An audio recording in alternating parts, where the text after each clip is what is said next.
ẹ bá ń pe Súàrà, ẹ bá ń ké s'Adédèjì, pọ́jọ́ wo ni ó tàjòdé náà. Ẹ bá ń bọmọ Adérẹ̀mí, pégbà wo ni ó toko wálé. Bó bá ṣe pọ́nà ló jìn, ẹ wí fọ́lọ́fà aná kó gẹṣin kó járelé o. Gbogbo àròyé yóò bókùtù tí ń bẹ nílẹ̀ yìí mọ́, torí bọ́lọ́jọ́ bá ti délé títí ń di gbọ́n. A ò bá sùn rè mọ̀jé látòwúrọ̀ ṣúlẹ̀, ká kọrin arò lóru mọ́jú. Ìyẹn ò pé kọ́kàn tó ràjò yóò padà wálé mọ́, torárè máa bọ̀lẹ̀ dáńbòkú ròde. Àràbà yóò kúkú póhùn òwò tòní tọ̀la, ṣe bá fẹ́fẹ́ ló fẹ́ tó wógi oko. Ìjì ló jà tó wógi ẹ̀bá ọ̀dàn.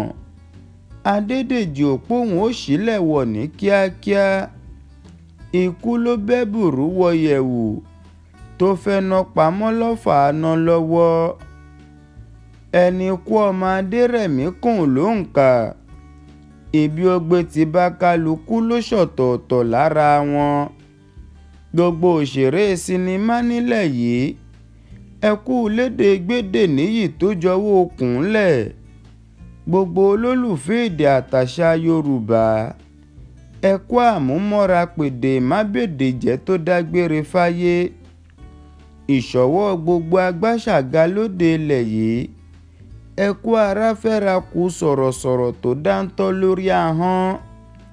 Tìbútòrò Ẹdẹ màpó àrógun, ẹ kú rọ́jú tìràwọ̀ tó lé téńté lọ́gànjọ́ tó já wálẹ̀ yìí.